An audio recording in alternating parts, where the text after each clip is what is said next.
Sometimes people don't want the truth, not because they can't handle it, but because the truth threatens to break the illusions they built their lives around. You were told love would save you, that would be pure, healing, and unconditional, that the right woman would come into your life and somehow fill in all the cracks you've been too afraid to face on your own. That one day, someone would make it all okay.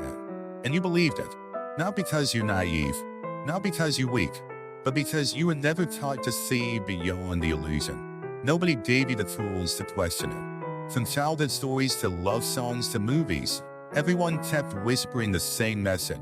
Hang in there, she's coming. And so you waited. You hoped. You searched.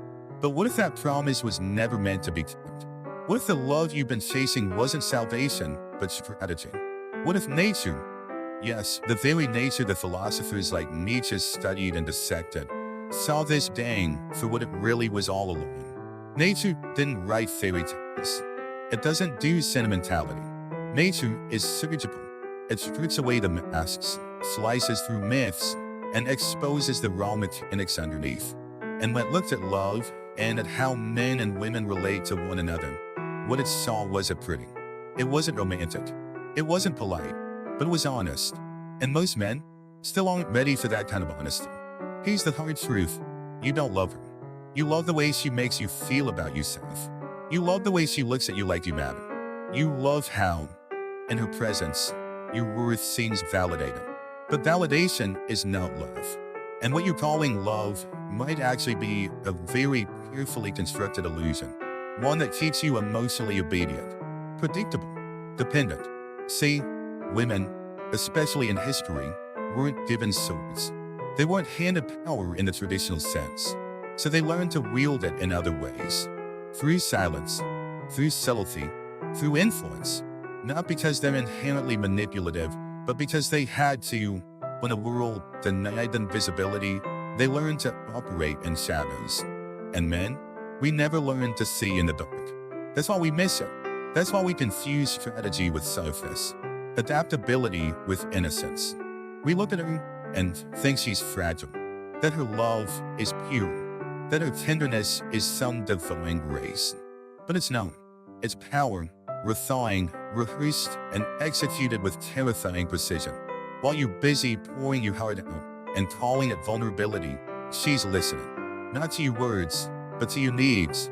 She's scanning, mapping. Not because she wants to hurt you, but because she's learned to position herself inside your emotional system, to make herself indispensable. She's not being cruel. She's being efficient. You've been taught to believe she's morally superior, that her affection is selfless, that her love is free from motive. But the truth is, you're not being loved. You're being managed. And maybe, just maybe, that's exactly how you like it. Because you like the comfort. You like the illusion. You like the emotional anesthesia she provides, the feeling that you don't have to face yourself, not really. That if she's there, you're okay. And as long as she's smiling, nothing inside you needs to be examined too deeply. But the second you stop needing her to be your redemption, that's when you're forced to confront what's behind that need. That's the part that terrifies you. Not losing her, losing the story. And fear, it doesn't always scream. Sometimes it whispers. Sometimes it looks like devotion, like worship, like sacrifice. You think you're giving yourself to her freely. That what you're offering is love. But look closer, it's not love. It's bargaining. You saying, if I give you my heart, will you fix the parts of me I've never been able to face?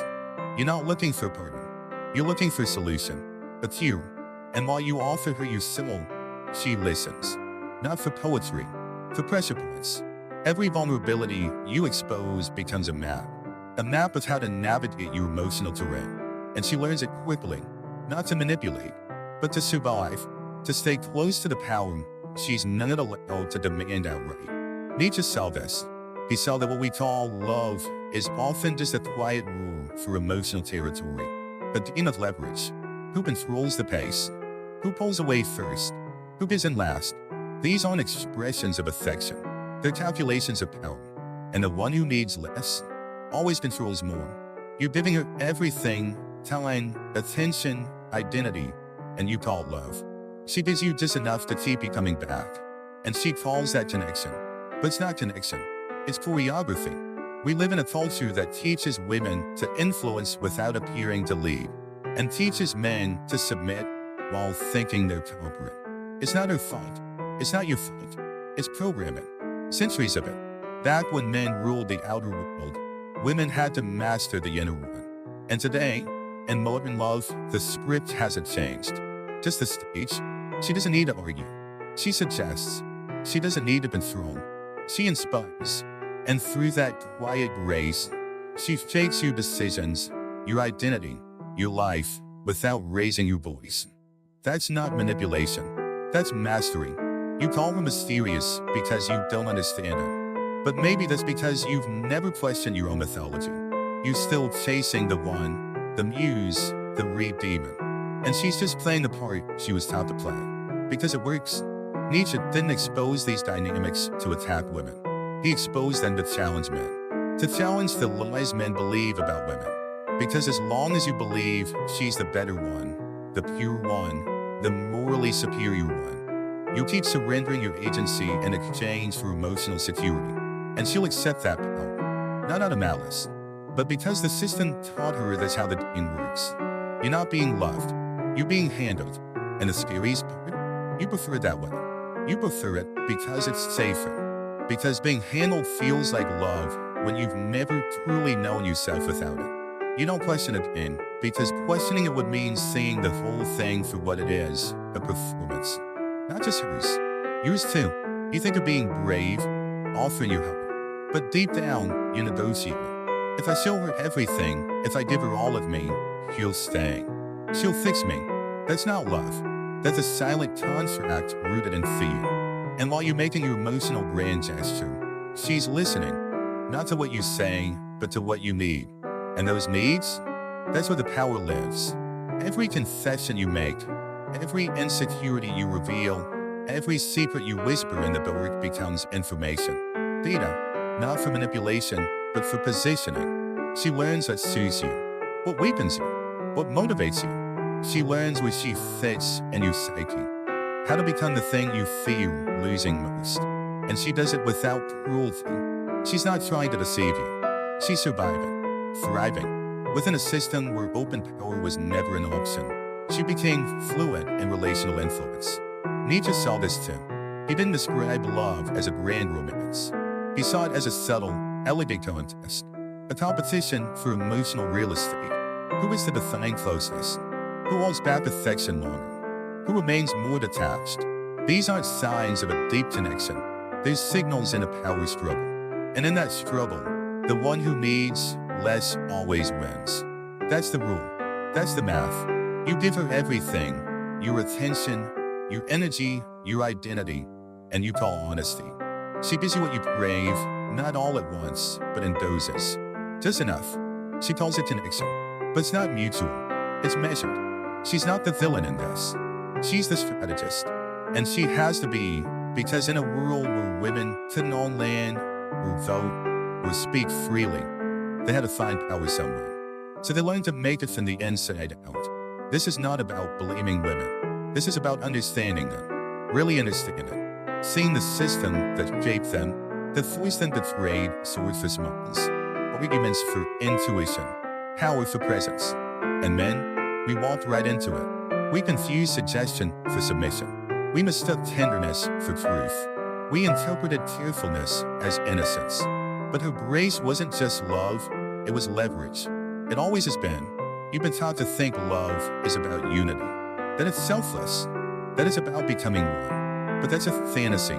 She knows something different. Love is about leverage. And when she pulls away, when she becomes cold or distant, what really haunts you isn't her absence. It's that your reflection went with her. She was the mirror, the stage where you performed your worth. And when that stage disappears, it's not just a breakup, it's a collapse.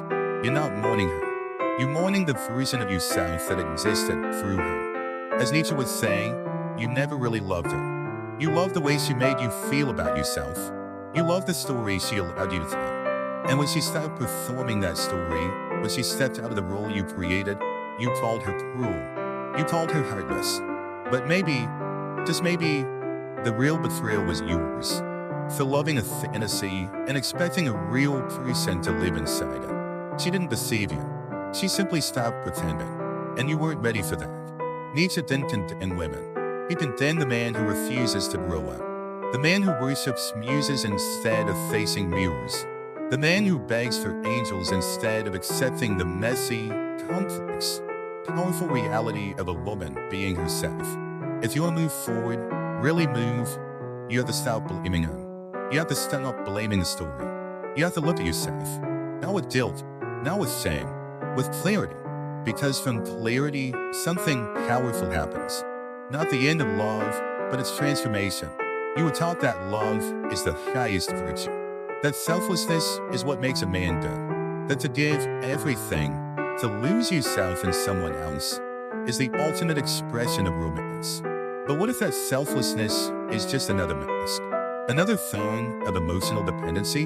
What if underneath the flowers and the late-night texts and the poetic confessions is fear? A quiet fear that says, if I don't give her everything, she won't stay. And if she leaves, I'll fall apart. And so you give more, you bend more, you shrink, not because you love her, but because you're afraid to be without her. That's not nobility. That's submission disguised as courage. And while you orbit around her approval, while you hand her more and more of your identity, she feels something different. She feels control, not because she demanded it, but because you surrendered it. You think it's romantic, but to her, it's just gravity. Nietzsche hinted at this in ways few people want to hear. When love is built on need, it can never be equal. She may not ask you to change, but you change anyway. She may not demand your loyalty, but you give it anyway. Why? Because somewhere deep down, you believe her acceptance is what makes you home. But here's the thing, she never asked to be your savior. She was just being herself. You turned her presence into proof of your worth. And when she stopped offering that proof, you didn't just feel hurt, you felt erased. Because what you were really protecting wasn't love. It was the story. The story that says, if she loves me, I'm okay. If she stays, I matter. And when that story shatters, you call it betrayal. But it isn't. It's awakening. Nietzsche would call it a necessary rupture. The lie wasn't that she had power. The lie was that you never saw it. You looked at her and saw gentleness. But she was observant. You saw nurturing. But she was strategic. You thought she surrendered. But she was choosing. Always choosing. Because she understood something you never did. The one who sees the dynamic clearly is the one who holds the key. And that's when the illusion finally begins to crack. You start remembering things differently now. Moments you thought were simple, but weren't. The way she smiled, soft, warm, but something behind it was watching, registering. Not manipulative, not evil, just a woman. You thought she was intuitive. She was. But intuition, for her, wasn't a gift. It was survival. She noticed your mood shifts before you even voiced them. She knew when to comfort you, when to pull away, when to lean in. Not because she read your mind, but because she'd been trained by life, by culture, by necessity, to be 5 steps ahead in a world that never let her be direct. She didn't get a fight with fists, so she fought with silence. She didn't get a lead outright, so she influenced. She didn't get to demand, so she became desirable. And that's what you mistook for purity. This isn't about blame, it's about seeing clearly. We've built a culture that talks about love like it's a spiritual merger. 2 souls blending, hearts opening, vulnerability rewarded with connection. But the truth? Love today is often a quiet battle. Not of affection, but of positioning. Who leans in first? Who cares more? Who's willing to risk more emotionally? We don't talk about it, but we live it. And the ones who don't know the rules, they lose. They surrender. And they think they're doing it for love, when really, they're just handing over control to avoid abandonment. That's the hardest part to accept. You didn't get tricked. You weren't deceived. You volunteered. You offered everything, your attention, your energy, your soul. Not to give, but to get. And what you wanted was relief. Relief from yourself. You hoped she'd save you. From the weight of your insecurities. From the cracks you never had the tools to face. From the hollowness that creeps in when no one's watching. You didn't want a partner. You want a solution. And she became it. She became your mirror, your muse, your motivation, and you worshipped her for it. But she didn't ask for that. You did it willingly. And the moment she stepped off the pedestal, the fantasy began to collapse. That collapse? That's not heartbreak. That's withdrawal from illusion. It's not what you miss. It's the story. Because as long as you played the part, soft, nurturing, mysterious, you gotta keep pretending. Pretending that love was plain, that it was unconditional, that would heal everything. But she wasn't acting out of purity. She was acting out of instinct. And when she saw that you needed her more than you saw her, something shifted. She stopped performing. Not because she hated you, not because she wanted to hurt you, but because she was tired. Tired of being the emotional scaffolding for a man too afraid to stand alone. That's the moment most men crumble. When they realize she wasn't a dream. She was a person, and she always had a choice. Nietzsche saw this fracture for what it was, not a failure but a chance. A painful, ego-shattering opportunity to grow up, to finally, fully, confront yourself without a muse to hide behind. Because once you stop needing her to be your redemption, you're forced to meet yourself without filters. And that's when the real work begins. You start seeing her not as the villain or the angel, but as a human being, complex, intelligent, strategic, not because she wants to control you, but because that's how she's learned to survive and thrive in a system that gave her no guarantees. Relational power is her tool, because institutional power was never on the table. And when you see that, truly see it, not with resentment, but with understanding, something opens. A new kind of connection becomes possible, not built on fantasy, not built on need, but on clarity. And from that clarity comes a radical form of love. One where both people are seen for who they are, not who they pretend to be. Where power isn't hidden, but acknowledged. Where vulnerability is offered, not as a strategy, but as a choice. A risk, a gift. It's rare, and it's not easy, because most people would rather keep playing the roles, searching for a new muse, a new fantasy, a new illusion to disappear into. But you, if you've made it this far, if these words haven't just hurt, but revealed, you might be ready. Not for more love stories, but for truth. So ask yourself honestly, are you ready to see her without the myth? Are you ready to see yourself without the mask?